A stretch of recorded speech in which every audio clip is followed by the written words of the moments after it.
Waiting on you. No, it's working. All right. And hack. Welcome everybody. It is 16:30 my time. Thank you for Rolexing with us. We had to push back because life happened, so here we are. The DFPN, so the Dat Feeling Network, identified a critical need for the United States for an official department. So they released the case file at the case file's name is so it's 2023-0607. Established the USDN under DFPN. So this department shall not make any government relations, as it is a department truly of and for the people. However, this department will be the official hub for all subjects under the nerd culture. Hereby, the United States Department of Nerds, USDN, shall be established and operated by the coolest and most badass motherfuckers of the nerds. And here we are. Additionally, the patented stamp of the USDN will serve as the official voice of approval for all things nerd. Furthermore, the department, under the umbrella of DFPN, is officially a safe space for nerddom. Welcome to the United States Department of Nerds, where, as Taylor said, we are for the people, by the people, and of the people. Yes, ma'am. Here at USDN, yes, we strive to bring you the best content we can find, and where it comes with the USDN seal of approval. So you see posts and it's not stamped with their seal, it's not true. Has not been investigated, don't trust it. I'm telling you, don't trust it. We will always strive to give you factual data. If it's a rumor, we will always say, rumor alert, there, before giving you the freshest info. And then we also strive to bring you the best content we can find, and where it comes, again, with our seal of approval. Taylor's laughing at me. No, I'm not. AD's calling behind the couch right now. I'm sorry. See, that's paid TV. I'm rolling the intro.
All right, everybody, you already know what time it is. Since we are part of the DFPN, we're going to be doing that classic shot. So this shot is going to go out to our DFPN family, and especially Willie.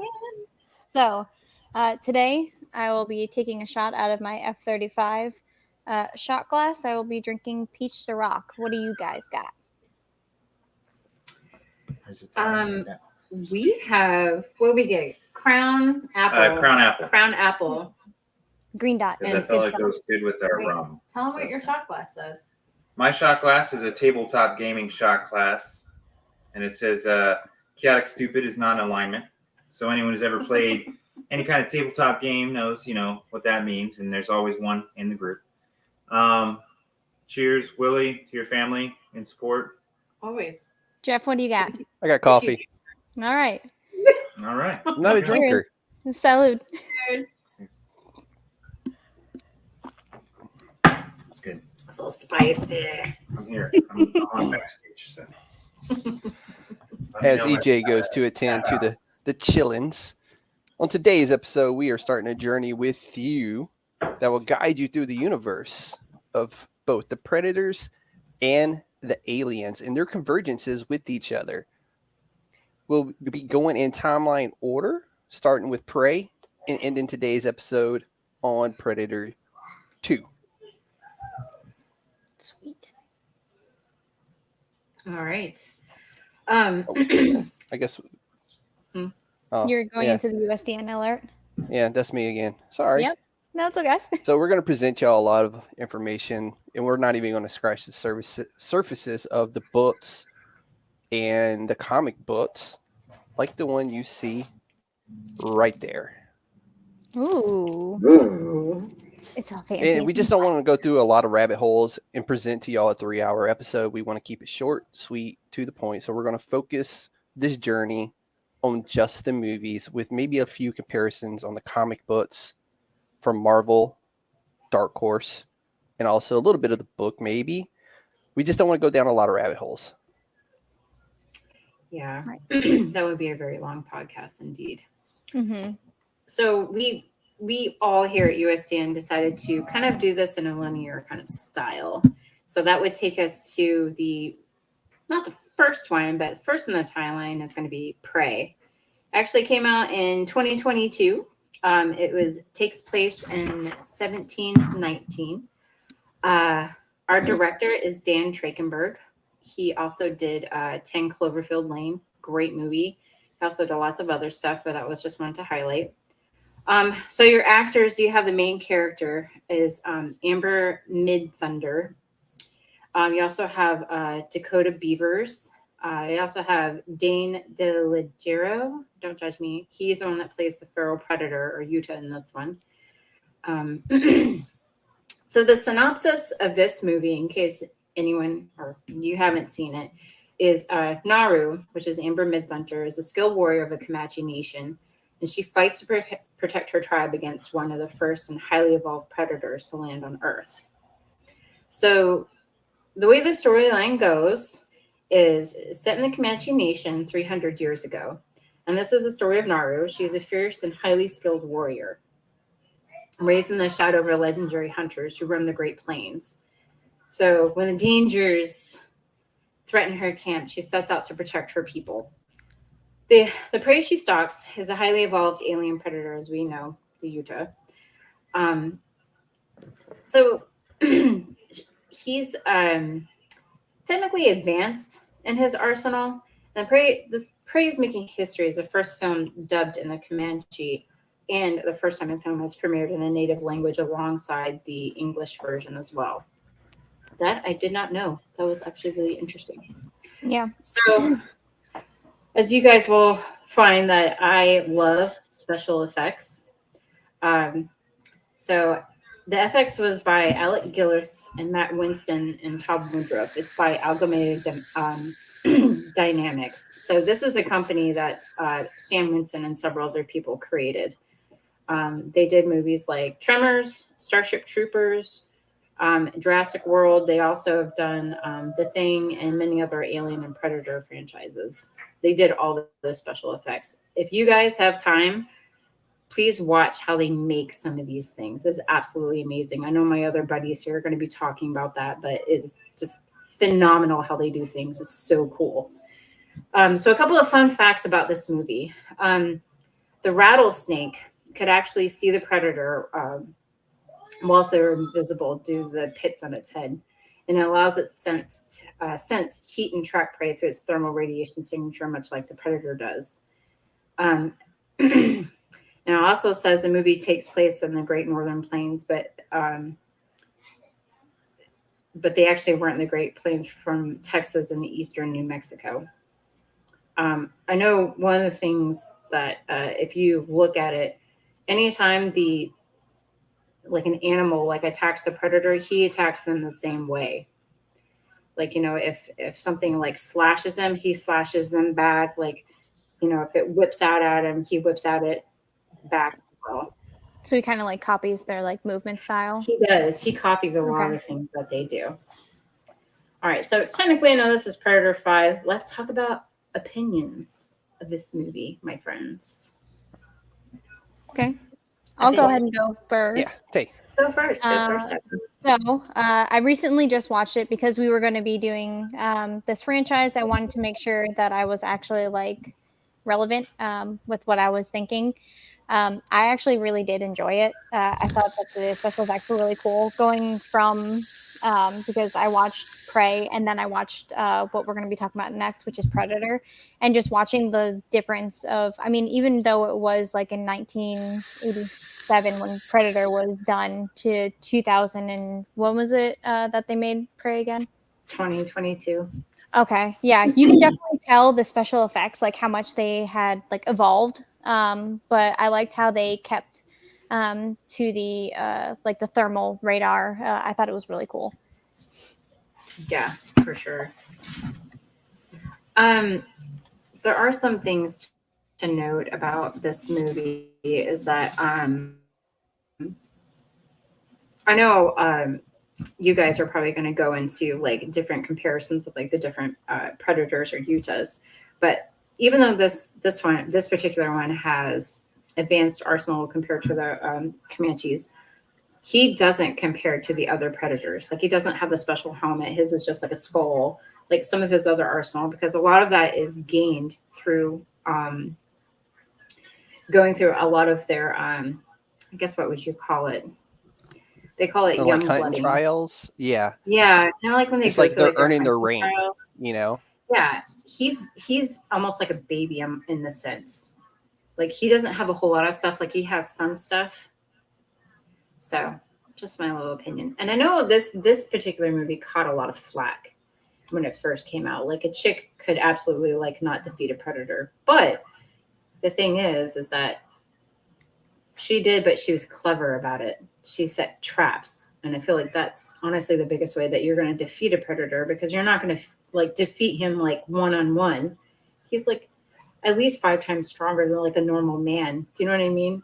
so that didn't really deter me. It didn't really deter me from like watching it. I really enjoyed it. I thought Amber Midthunder did a great job. Like the guy that played her brother, Dakota Beavers, did a great job. Like it was a great watch. Definitely honest or awesome addition to the franchise. Jeff, what did you think? Who said they could 1v1 a predator? I'd watch it. I'd pay to watch. I'd watch it. Making a movie, I'll watch it. I'll go watch it. I absolutely enjoyed this movie 100%. It was I liked the way the Predator was done by ADI. The bone mask on the feral predator had the built-in laser into the bone, so it wasn't like a separate attachment or anything like that. It was actually built into his helmet, and then his weaponry, everything was like, it was phenomenal. And the fact that the actor that played him did everything. Like he was his own stuntman. He did all his own stunt coordination. It was really phenomenal, and I went down probably a hour and a half to 2 hour rabbit hole on Sam Winston's school of what's it called? His school. It's like a special effects school. Okay. Their website is phenomenal. If you check out the blog on there, it has like all the behind the scenes on how they created like all these predators, and it was absolutely phenomenal. And it is a huge rabbit hole. So please, if you're going to go, when you don't have anything else planned for the day, hit that website, check them out. They're phenomenal, and enjoy the hell out of that rabbit hole. Also, something that I wanted to add that I didn't talk about when I was talking about my opinion was I thought it was actually kind of really cool that because it was like the first movie, like again, right, like a prequel, if you will, when they were like making it or whatever. They did have the popular line, "If it bleeds, we can kill it."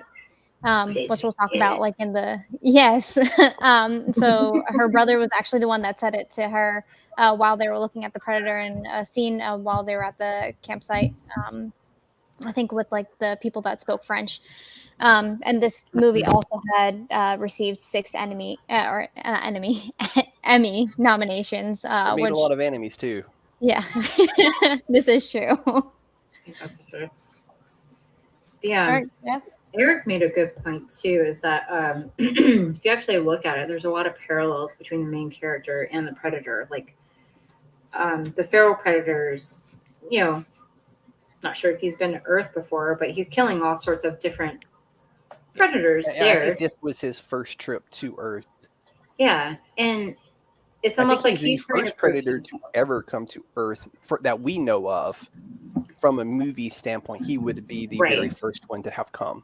Yeah, Right. but they did talk about in And- the movie how they did have like previous ones because they're like, oh, it's back or whatever, and you know, Right. But like the parallels between like the main character Naru and then the predator, how they're both trying to like prove themselves. Like, Yeah. Well, you I mean, know, Rue didn't want to just be a female in her tribe. She wanted to be a hunter. She wanted to Yeah. be a leader in her people. And that's what she set out to do. And she did. Fantastic. She did. Movie. I love this movie. I can't Man, wait to see what they do next.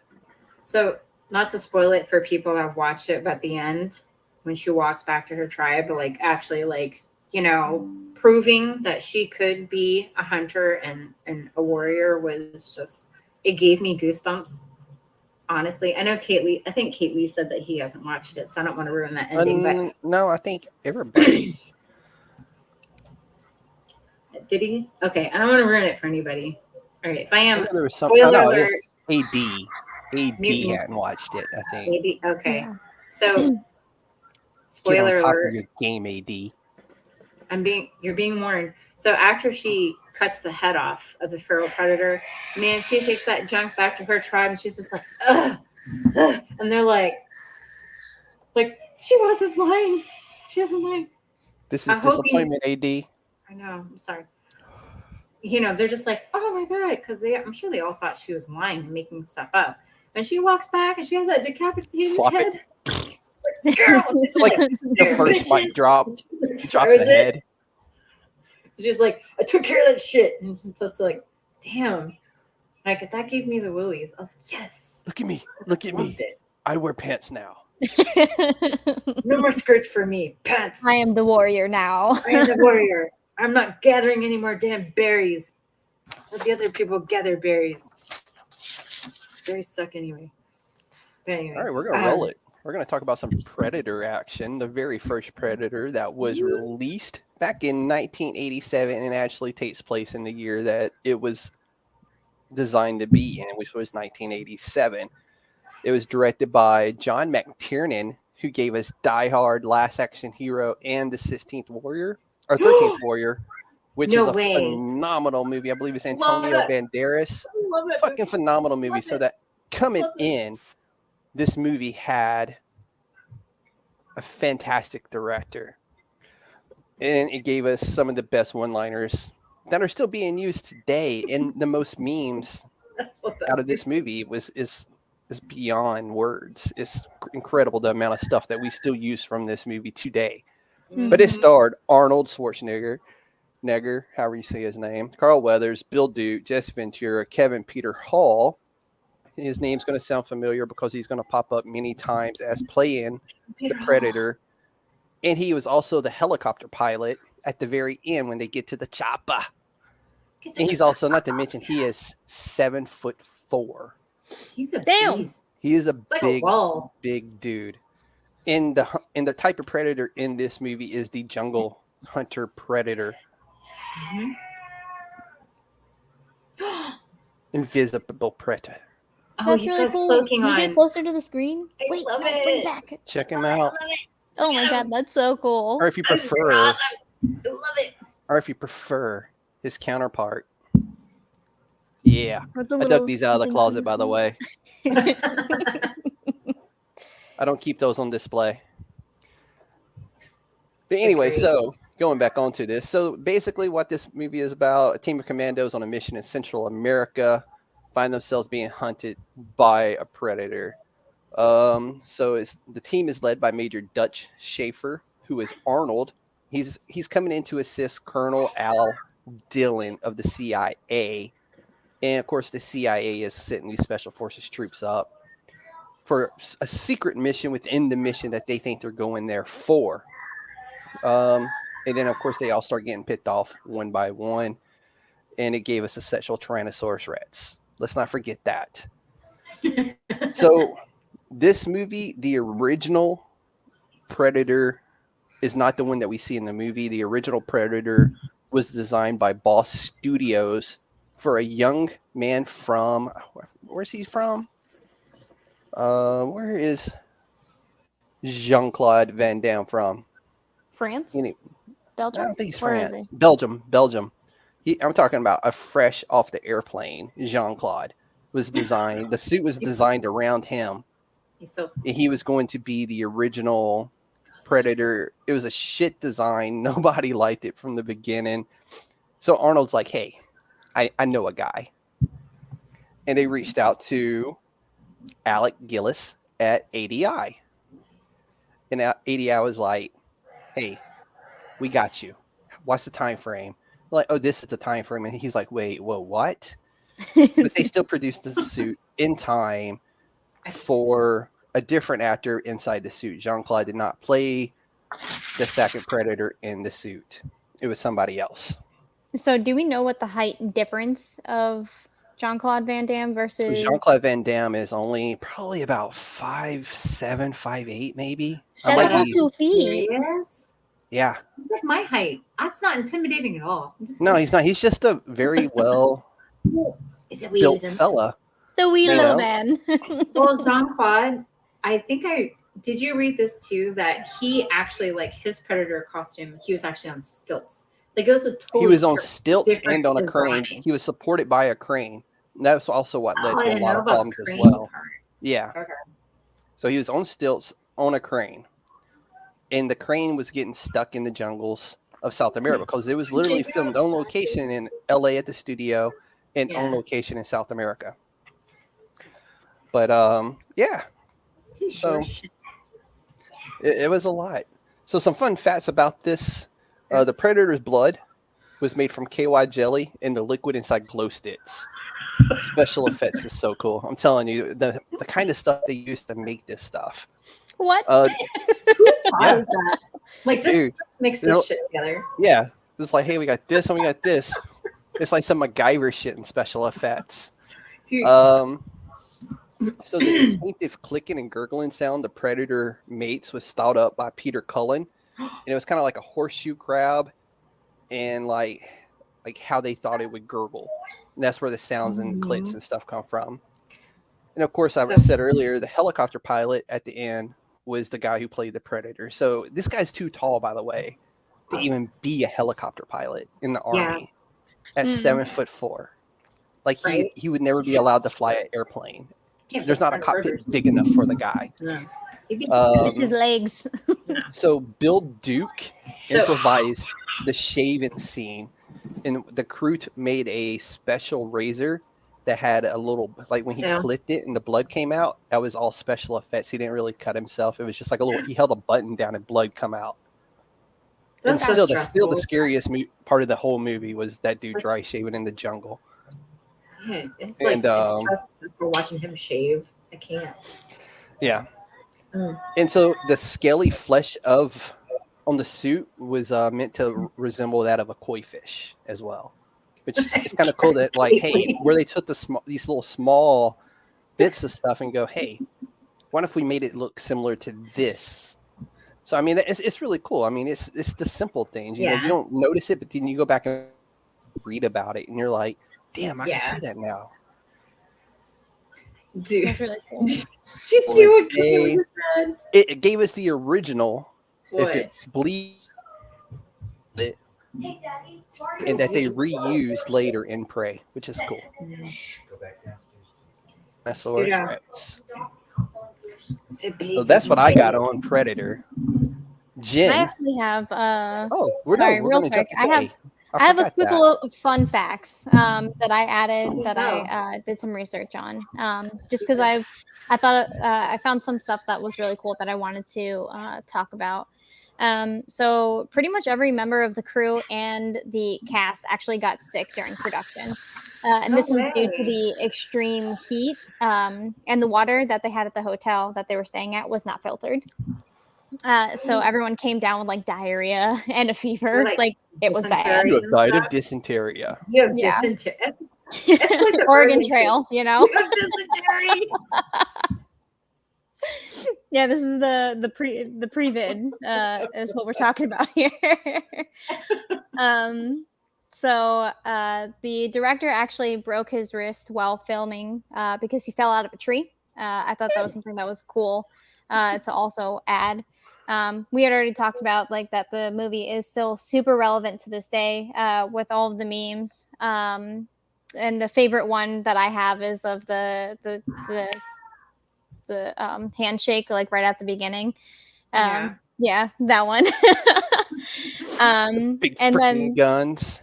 yes, and then this is also where that that quote, "If it bleeds, we can kill it," quote has come from and has been like super popular to this day. So yeah, that's what Did I I had. mention sexual Tyrannosaurus Rex? So also another fun one for y'all. During the filming of this at the wrap, the everybody went. They went because there was a lot of frogs at the hotel they were staying at. They all gathered a whole bunch of frogs. Ribbit Yes, frogs. Yes, Okay, and they sorry, put I them thought you said in. that was ribbit frogs. Okay. They put them in the. I think it was the director's hotel in his bath, and then What? That's yeah. rude. Rude. So, well, no, I take that back. Let me rephrase that. I think that's how the story went. But then it was like later on, the director did the same thing to Arnold, Yes. but it was his wife at the time, Maria Shriver, who found him, and Oh no! she was not amused. She's Do like, you know that they actually got married in the middle of them producing this movie, and he Yes. had a 2-day honeymoon? Yeah. Like that, and then he got back to like filming. dude, you know he's in so much trouble so many times I read about that. That's why we say wife at the time. Jen, what are your thoughts and opinions of the Predator? Or just Predator, my bad. We don't want to say the Predator because that gets us into episode 2. Predator. So, Peter Cullen does the voice acting for the Predator, right? Doing the voice and clicks that is the horror of horseshoe crabs. What other famous character does Peter Cullen voice? Now, my partners, do not answer this question because I know the nerd is real with you. Peter Cullen, what CJ looked so other defeated and walked out of the room after you said that. popular, what? EJ looked so defeated when you said that. I know Eric knows. Yes, Willie, you can answer. Willie asks, can I answer? Yes, you may. What character does Peter Cullen voice? What character? Come on, Willie. Yes. Optimus Prime. Wait, no, that's not Optimus Prime, is it? Yep, it's Optimus Prime. Does he? Very good. Yep. Like the animated one? Yep. Well, it's the same Anytime. voice. It's the same guy who's been doing them since he got back from. Yep. Peter Cullen. He's a prior Marine, if I'm not mistaken. That's a badass. He came back from the war. He was like, "Hey, I'm going to try out for this part of Optimus Prime," and he didn't realize. I think that it was an animated thing. Like he didn't realize he was just going to be a voice. And I think since then he's been the voice of Optimus Prime. Yeah, Willie had said that in the movies he was the voice too. So I know it's a rabbit hole, but I know like a lot of people were stressed out when they were doing Transformers and movies. Like everybody was super stressed. Like there's one voice you cannot change. It's Optimus Prime. No, you can't. It won't be the same. It's so Peter iconic. Cullen did it. Like he's so dedicated. It's to like his role. Darth Vader's voice. Dude, like, don't give me some garbage. Like no, you better give me the right guy. Yeah, like James Earl Jones will forever be Darth Vader, and you've got Peter Cullen. Like, and by the way, so every dedicated. time they play that movie, he still gets paid. He's like, I made a good choice. Good choices in life, people. He writes actor. to his voice to be the character of Darth Vader. So anytime they use his voice for Darth Vader, he gets paid. He gets a check. He don't have to work. Royalties, my friends. Yeah. So Peter Cullen, epic voice actor. I mean, he's done so many other things. Believe it or not, he actually did voice acting for King Kong too. Just another little rabbit hole that you can Damn, go down. y'all go down some rabbit holes. I know. I've been down enough rabbit holes this week with writing this I episode. tell you. Yeah, right. Another fun fact about the Predator movie is there's actually a little bit of, I don't know if you want to call it friendly competition, but between Arnold Schwarzenegger, Carl Weathers, and Jesse Ventura had this weird if you call it, exercising competition. So, you're on film, you got your shirt off a lot, you want to be like working out and pumped. And like I've heard of actors like having weights like offset just so they could pump up, just get, their muscles nice and pumped right before they go on screen. Well, the competition between Arnold Schwarzenegger, Carl Weathers, and Jesse Ventura got so bad. I think there was one instance where Jesse Ventura like dumped water on himself to make it look like he was like drenched in sweat from working out so hard. So like they kept trying to like one up each other to the point where Arnold Schwarzenegger was showing up on set like 4 a.m. to start working out. Yep. And then like Carl Weathers would like work out another time, just trying to make them think like his shit was natural. He's like, I ain't gotta work out for this shit. This is natural. So think about that though. I mean, so Arnold's coming off of Terminator. Yeah. He's just come off of winning Mr. Olympia. And I think he was also in training for another Mr. Olympia at the time. Mm. Carl Weathers, I think, is coming off of the first Rocky movie. Rocky? Is that the Rocky movie? Or Rocky 2, whichever one it was. I think so. And then Jesse Ventura, I think, I'm trying to think, because I think this is his first movie he's done. This is before he became the mayor of Minnesota. Yeah. Look what Kaylee said. This was a contest. The winner got a bottle of champagne. Oh, I didn't know that.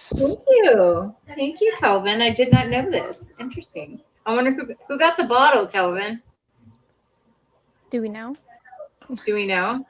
And I know there's a lot of good cigars smoked during the filming of this.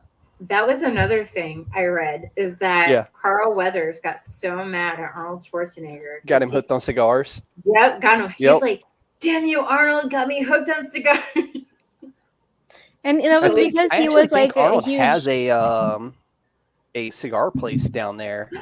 Like that's where I think so. Because I mean, have you seen his humidor? No. The humidor inside his house, his mansion in California, is literally the size of my house.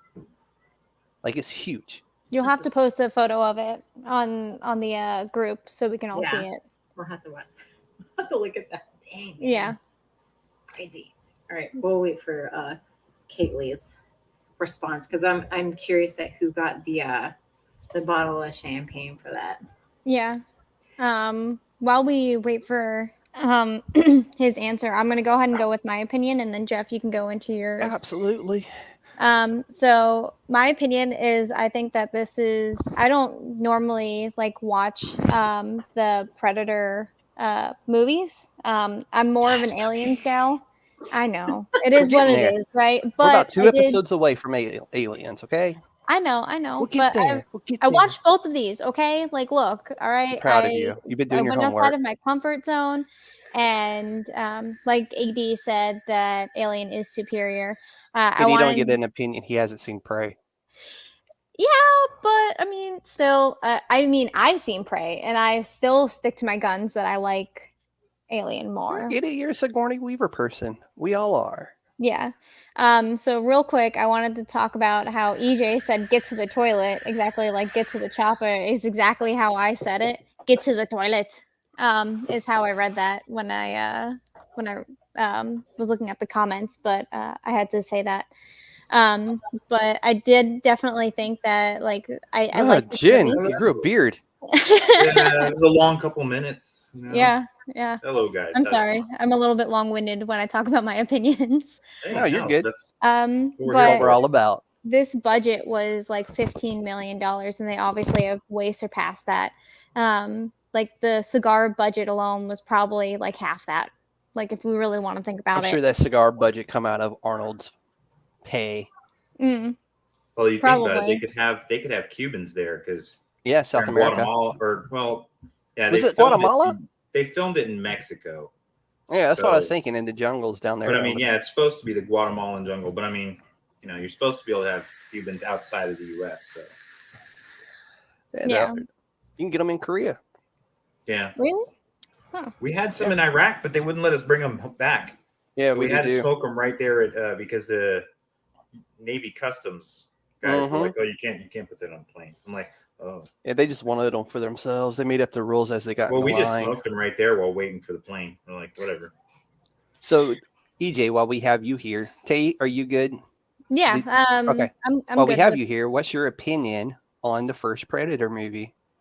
the I Prey. think it's probably one of the best sci-fi action / horror movies.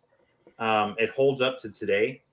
It's still a man versus the unknown kind of story, but in that time, you think about a lot of horror movies at the time, be it slasher movies, mostly monsters or undead or something along those lines. Rarely did you see something such a big production. I mean, big budget production. Look at the actors they had. I mean, Carl Weathers is, yeah, he was running that Rambo, not Rambo, but that the Rocky series. The Rocky series, yeah. He's very popular in the time. Jesse Ventura was popular amongst wrestling fans. Yep. He had been, he is a personality in his own. G.I. Joe too?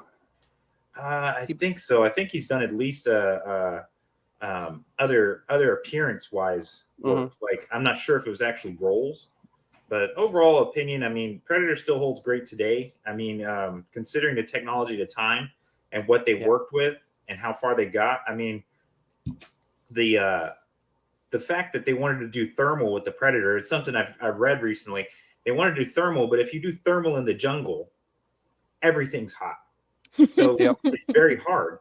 And they were like, if we use an actual thermal camera or anything, like if you've ever seen FLIR, everything would be white.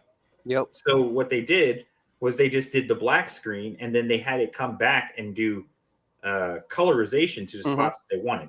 So, but I mean, it works perfectly. To this day, people are like, wow, that's what, heat vision looks like. Like it was perfectly done special effects.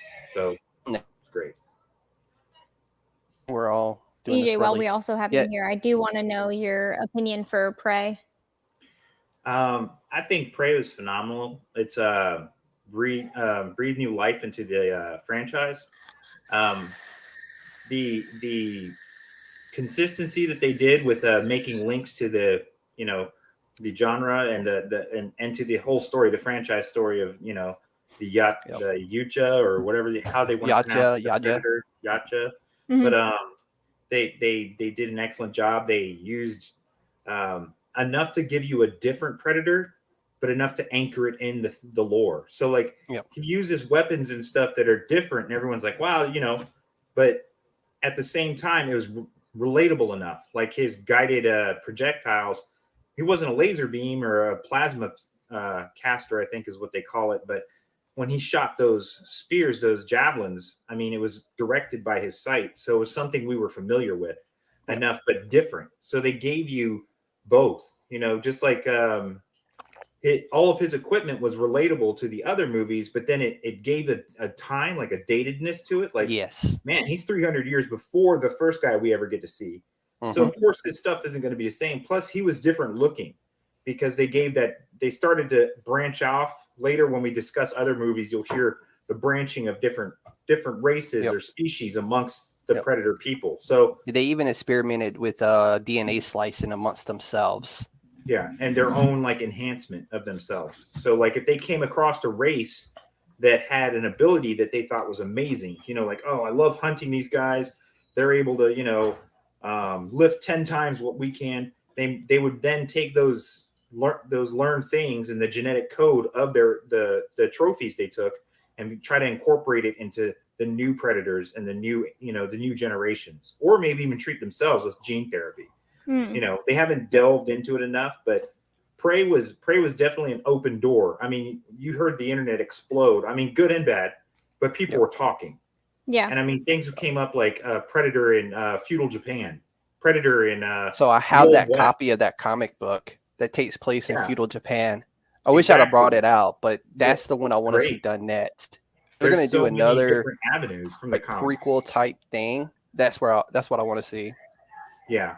If they're going to So, keep on that roll, I think that would be a great idea. oh, I do too. I think that's the big, like they could probably crowdfund that within a couple of minutes, to I be know. honest.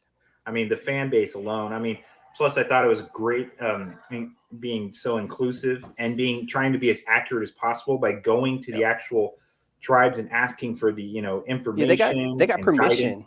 Yeah, permission. Hey, can you help us set up an actual village? Can you show us how you guys would have made your customs Even though and your the little location was wrong for the locations? Comanche, Yeah, it to me it still it showed that, like, not just the inclusivity of it, but they really put that extra step in there to say, hey, we want this as accurate as we humanly make it. Mm-hmm. And it was absolutely. fantastic. I loved Yeah. every minute of that movie.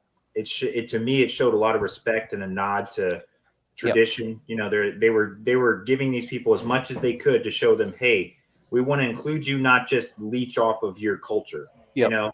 I mean, often that has been the case in the past, so this was a welcome change. Yep. Right. So I thought that overall Prey is up there, probably the top 3 of the whole franchise.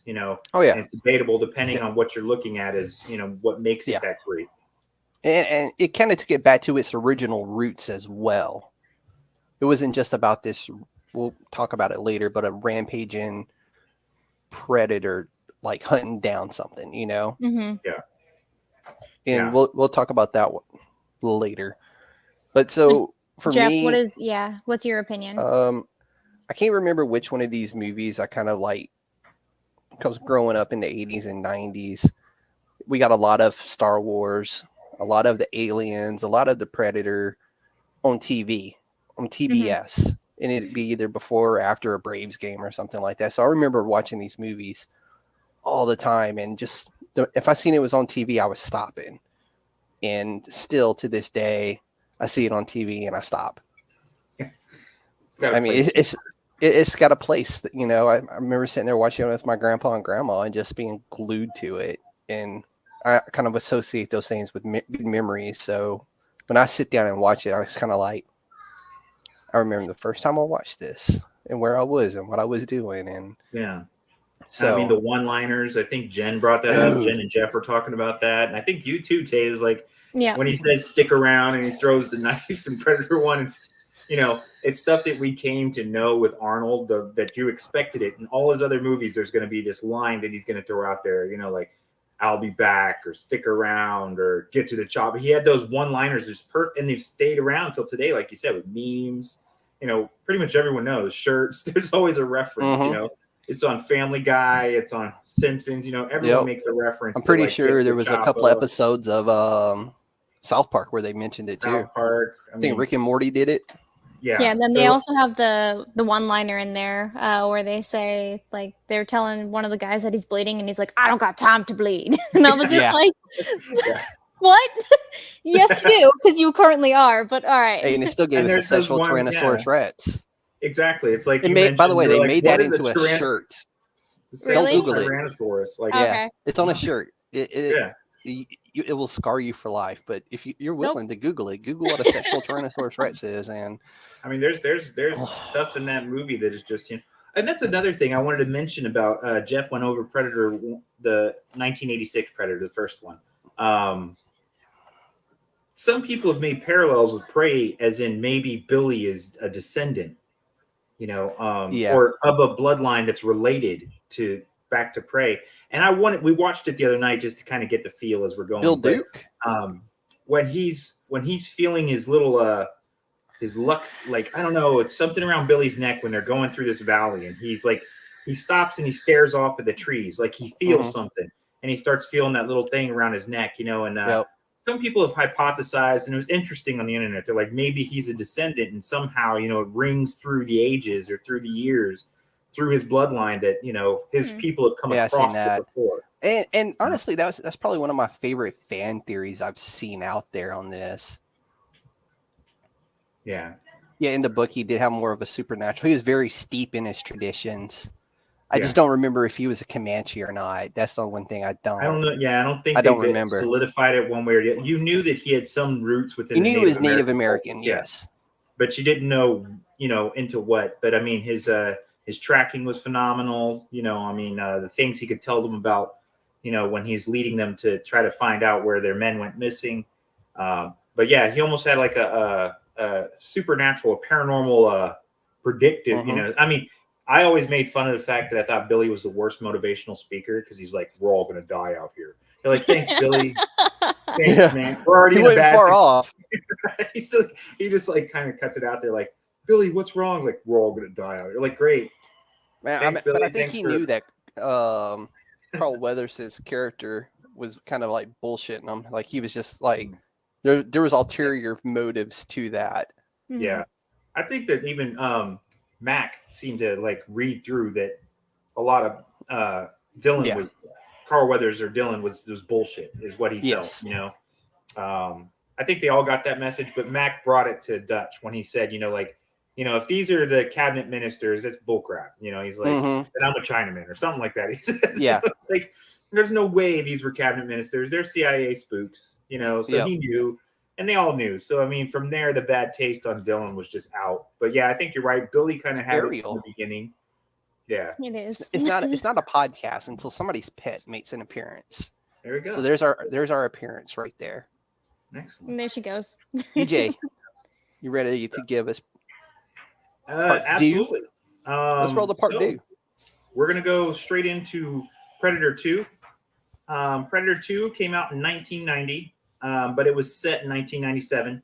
But it's supposed to be basically 10, almost 11 years since the events that Jeff went over with Predator, the original Predator movie. It was directed by Stephen Hopkins. He's 28 years old, which was huge because in Hollywood, I mean, rarely did you see a director under the age of 30. And he had just finished with Nightmare on Elm Street, The Dream Child. So the studio was, wow, this guy did pretty good with what we gave him. Because, I mean, Freddy's always been up and down. Yeah. So when he made a movie that caught with the people at 28, they're like, let's give him a shot. So they threw him the script, but they also gave him a 2-month deadline. So 4 weeks to shoot, 4 weeks to edit. And that's it. That's all you're getting for this movie. Yeah. And that was rough. I mean, anybody would tell you that's rough. You get your budget and everything, but you got to get the actors. You got to get everything squared away in the first 4 weeks and get the shooting done. Mm-hmm. So for his age, he did an amazing job. I mean, it was originally supposed to be in New York. They changed that last minute due to budgeting. You actually see that in some promo posters where you see the Predator on the Chrysler building with the big silver eagle, the head of it, poking out. And they showed the Predator on there like a lightning storm. And like, that was the original idea. The original idea encompassed Arnold Schwarzenegger's character, Dutch, to come back. But they, due to scheduling issues and salary, that didn't work out. So then they had to hey, we got to get a guy out here. We got to get somebody that is believable, to go head to head with this guy. He's got the size and the, the tenacity. And Danny Glover jumped on it. I mean, it was something that he talks about still to today. He saw it as an opportunity. A black man wasn't usually given the lead role, especially in a sci-fi movie or a horror movie, without being, hey, you're going to get axed in part 2, or 10 minutes into the movie. Yep. But no, they're giving him a lead role. Danny jumped on it, and he's, he was very proud of the role. Also, Kevin Peter Hall returned to play the Predator again. Excellent. We all know. I mean, he's done so many monster movies, but sadly, this was his last movie. He did, after this, go on to try to do the Harry and the Hendersons TV series, but he passed on in 1991. Yeah. So, wow.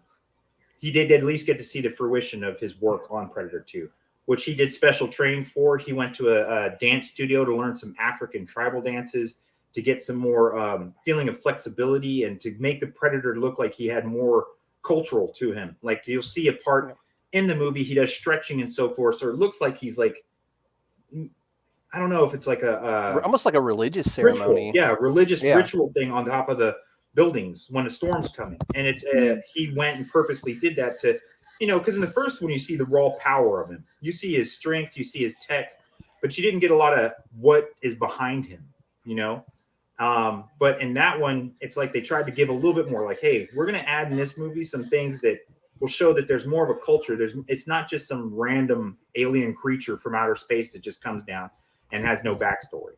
Mhm. So they developed on that. The movie is great. It had Bill Paxton in it. Bill Paxton's a constant, exactly. Rest in peace. He's a constant to the sci-fi genre. There's memes out there as he's the only guy that's ever been killed by a predator, alien like xenomorph, and a Terminator. That actually changed. Fucking legend. I know, but he's still a legend. He plays the kind of comic relief guy, but also an interesting character. Gary Busey, it's his first role after a terrible motorcycle accident, almost took his life. He comes in and he plays a government character. There's a lot of characters in it, but basically, overall, it's 1997, which is supposed to be the future. A lot of us watched it after 1997. I watched it the year it come out. Yeah. The year it came out was 1990. So, but they projected the future as 7 years. It's in Los Angeles, and Los Angeles is in the grips of this huge turf war. Which it was at the time, too, in real life. Yeah, I mean, it parallels a lot of things in real life, especially in the 90s. The late 80s, early 90s, drug wars were going on in New York, and that's, like I said, it was supposed to be where they originally planned it. That's why they used the Jamaican gangs, because actually in New York, and I think it was Ohio or Chicago, they had issues with Jamaican gangs running the drug trade pretty hard in those areas. But it carried over to this story where the Jamaican gangs and the Colombian cartel are at war in the streets over who gets to run the drug trade.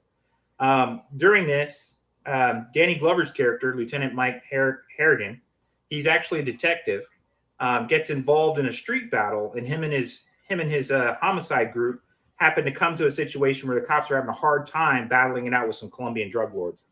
It gets intense, but during the situation, they finally break in and they think they're going to catch these guys, and they find out all the perpetrators were murdered. They're all dead already. So that leads them on this collision course, this like chase. And Mike Harrigan leads the way because he's like, he felt like something was wrong. And his right-hand guy, who's played by Ruben Blades, his name's Danny, and he kind of represents that spiritual character in here, kind of like Billy and, going all the way back to Prey. And he kind of feels like something's not right. And they're looking into it and they're like, how did this murder take place? Who killed these guys? Because at first the fingers are pointed directly at the Colombians, of course. But not even a day later, they find out one of the Colombians' top guys gets offed with a whole group of Jamaican guys in his penthouse. So it's not adding up. So anyway, the story goes, the detective's mind, law enforcement mind, they want the answers.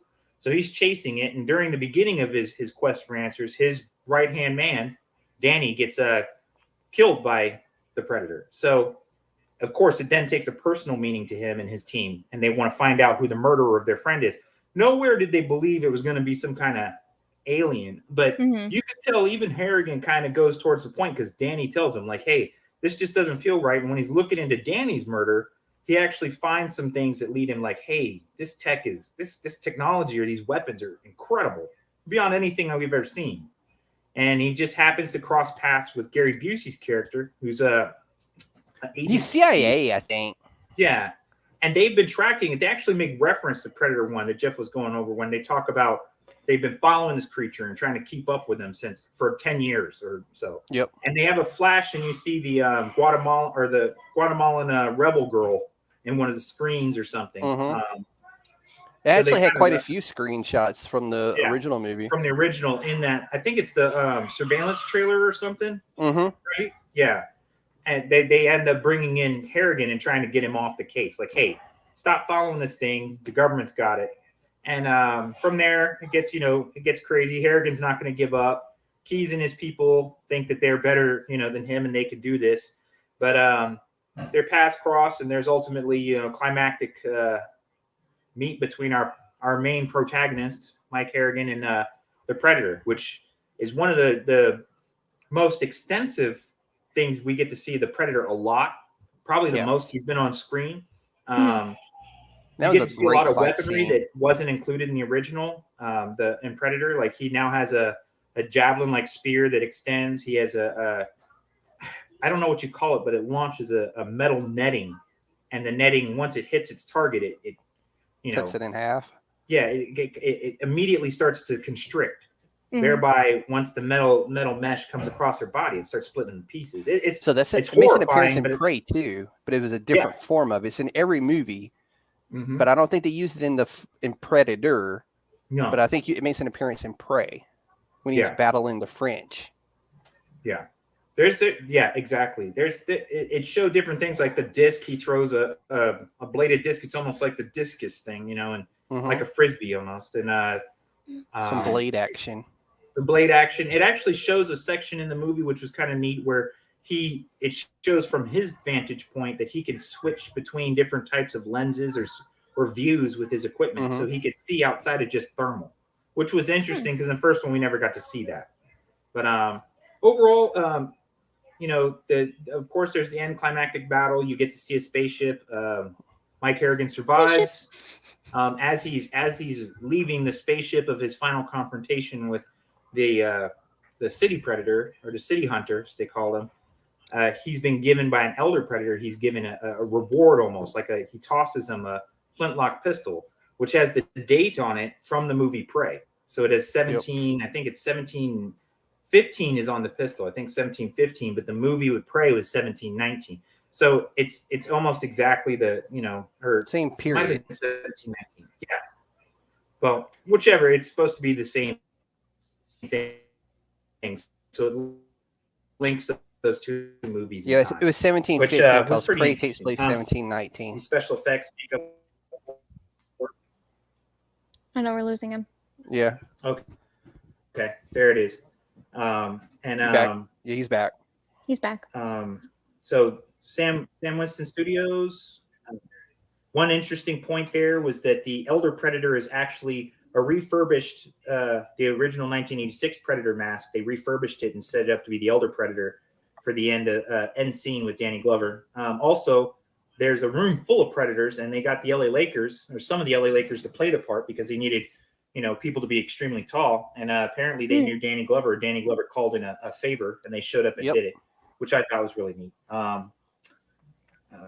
Also, one of my favorite tidbits, and which links it to Jeff's great idea of adding these two franchises for us to go over here, is in the final confrontation, there's a trophy room that you see off to the side that when Mike Harrigan, Danny Glover's character, is facing this city hunter for the last time, the trophy room has a xenomorph's head, an alien head, on the wall, or a skull of it on the wall, with other skulls that are like, there's one that looks like the most intimidating T-Rex looking head I've ever seen. It's got like spikes in it, almost like a dragon's head or something. You're like, it's like as big as a man. You're like, oh my God. But it actually showed the alien's head on there. So that was immediately, everybody who's a fan of both were like, oh, there it is. Oh. Yeah, did you see it? I'm just waiting for that day for Alien versus Predator to come around.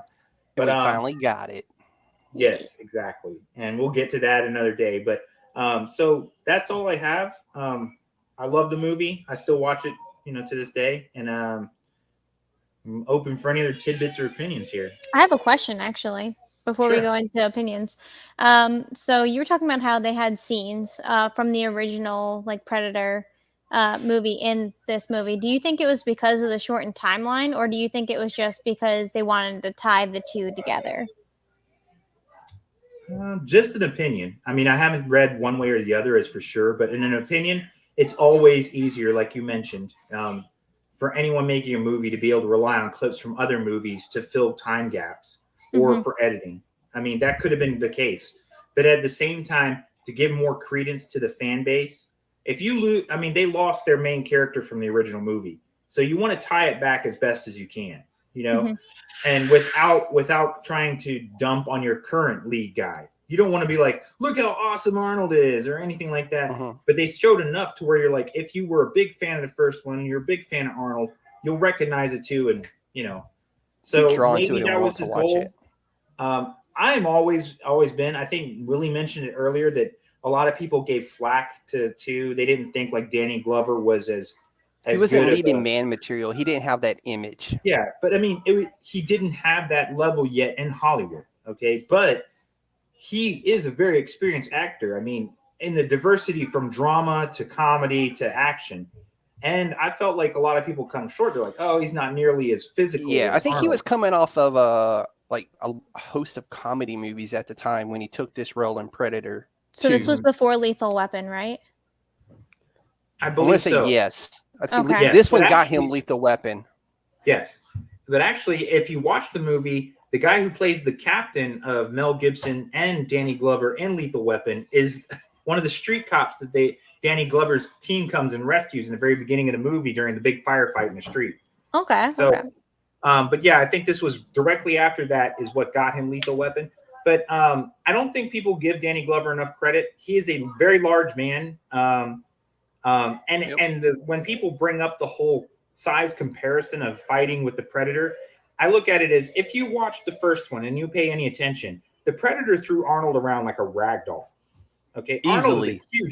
a huge dude, 6 foot, whatever. He's been Mr. Olympia, and that Predator took his full on punches and just clicked his little, and then beat his ass. That was all. I mean, it was like, you're not going to get a big enough dude to go head to head with him, and you'll be like, yep. Yeah. So, I mean, everyone who complains about Glover, who complains about Mid Thunder saying they're both too weak, I'm like, they won with this, just like Arnold. Arnold went back and used this and overcame it.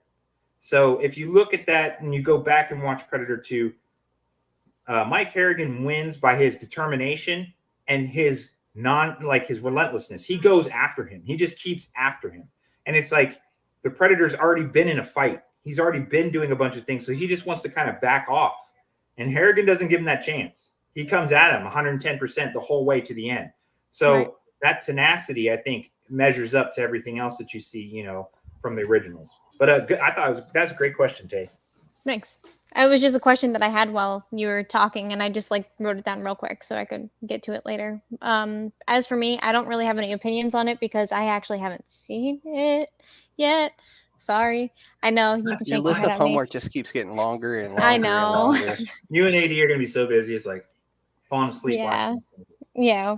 We got kiddo coming and everything. So we'll find the time. So.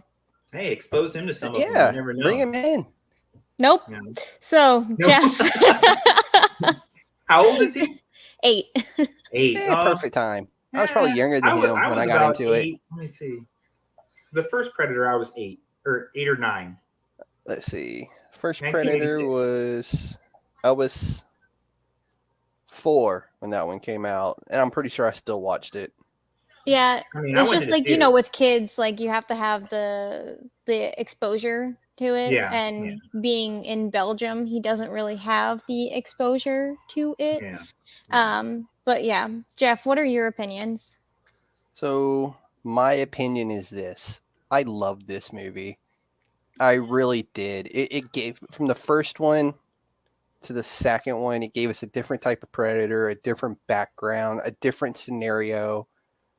And, as I read comic books and I learned that there's different types of Predators living on, I think it's Yaha Prime, which is the world where they live.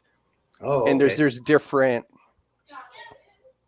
not species, it's all the same species, but there's different colonies of them, and they all do certain things a different way. And it was kind of cool to see something different, but I loved every minute of it. Something real cool is all the Predator outfits that they made extra last minute to bring in for that very last scene. Yeah. They all disappeared. Oh, wow. So you can put 2 and 2 together. You have the LA Lakers in the house. Yeah. Playing Predators, and then those magically all of them disappear. Yeah. I'm pretty sure if you reach out to some old Lakers, they're going to have them sitting in their closet. And I mean, it's not like they couldn't pay for them if they really wanted to. So. Yeah. And I don't think they got paid for the movie anyway. I think they were just like, hey, do you guys want to be in the movie? So, let them take, I mean, I'm sure the guys who made they were made last minute. They were put together boom, boom, boom by Sam Winston and his team. But so they did an amazing job. They did. They were fantastic. Yeah. They don't look like they were second rate. It was like, wow. If you go to the website, you can see a lot of the behind the scenes of the Lakers getting into the costumes and them just hanging out in between takes, just waiting to do their one scene that they were going to be in.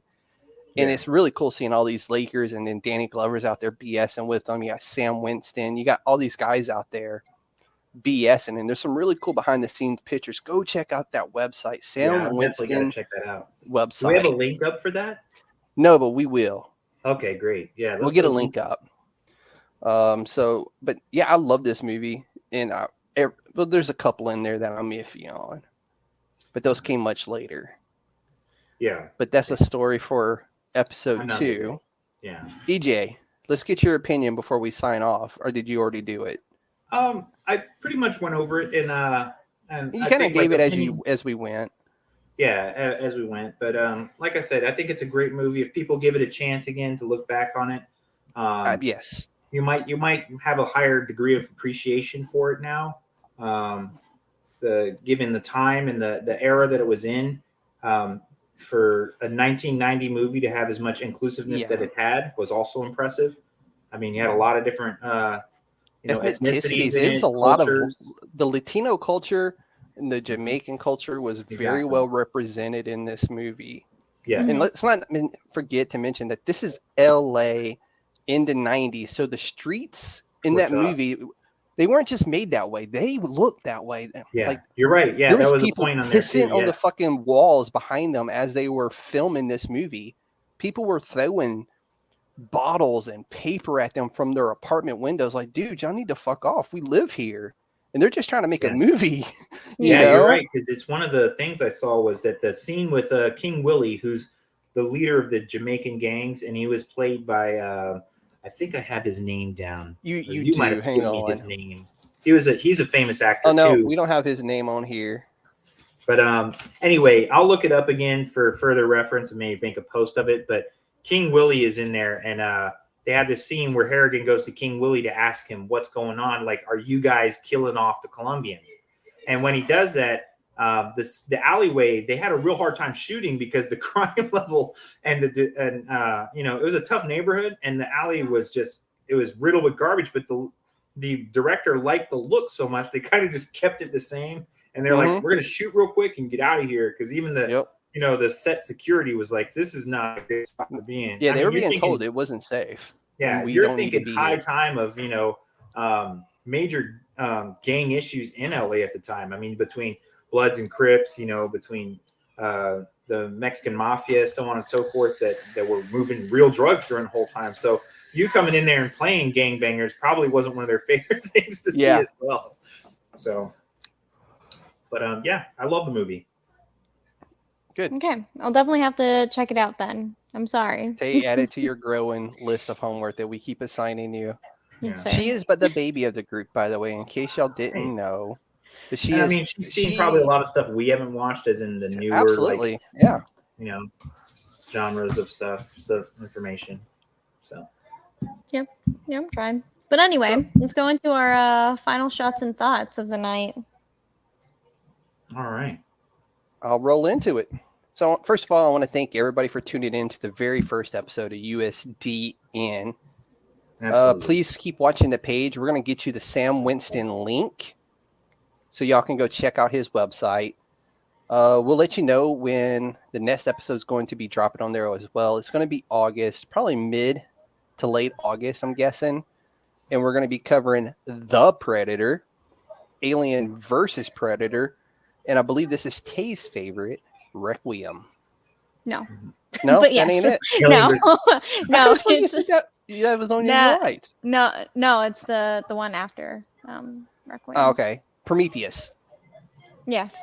Prometheus is when she lies. Okay. So, also, while we're all here and gathered, on 28th July, we will be sitting down with Drew Moss. You're probably scratching your head going, who the hell is Drew Moss? Well, Drew Moss is a comic book artist. He sounds familiar. The name. I think I've seen Moss. He's done work for Image, Dynamite, and want to say Chaos Comics, and a few others. Recent work, Dark Horse Comics. Okay. But his current project he is currently working on, it came out this week. So if you've been following the Gargoyles comic book on Dynamite. That's right. They're from re-releasing. Dynamite Comics. they released The Dark Ages, which is going to be a 5-issue mini series, and he is the artist on it. Sweet. And So does what that Disney have a hand in that? they do, yes. Disney is doing a lot of work right now with Dynamite Comics. They have Darkwing Duck currently going. Mhm. They have Gargoyles. They're doing stuff with the Disney villains. They have Scar, Maleficent. I They heard have a about that. lot of Yeah. cool things going on right now. So Yeah, I if you heard haven't if you're been a to your Disney local fan comic of shop the to animated check movies, them out, yeah, you want to there's a check lot out of good Dynamite stuff coming Comics. from Dynamite right now. Yeah. But we're going to be sitting down with him 28 July. It's going to be at 9 p.m. Eastern time. I know it's kind of late, but we'll make it. Hey, it's worth it. We Get make some things insights. work when we're able to get an interview in with somebody of his caliber. And it's going to be absolutely. a fun interview. I'm going to bring all the hard questions to the table, and it's going to be a lot of fun, I believe. So what I really want everybody to do is, after this episode goes off, please hit the comments and let us know what you thought about this episode. Give us that positive feedback that we need to make this better for y'all. Exactly. We put in a lot of hard work on this, and we want to put the best thing out there for everybody. So please, after this episode's done, hit those comments, send us a message, do whatever, but let us know how y'all like this episode. Do you like the format? Do you like the content? Is there something that we need to tweak here and there? Please let us know. Would you like something added or something gone over? Some kind of section that you would like to see. Yeah. Did we miss something? Exactly. Yeah, definitely. If you know some facts or some info to drop to us, we can add our stamp to. That'd be great. So with that, I want to send a special thank you out to the DFPN podcast group. I love you, fellas. Love you guys. We appreciate the love and support they give us. If you haven't already done so, please hit that like, subscribe, and share with us with all your friends. Ladies and gentlemen, that is USDN approved. Thank y'all. Absolutely. Thank you.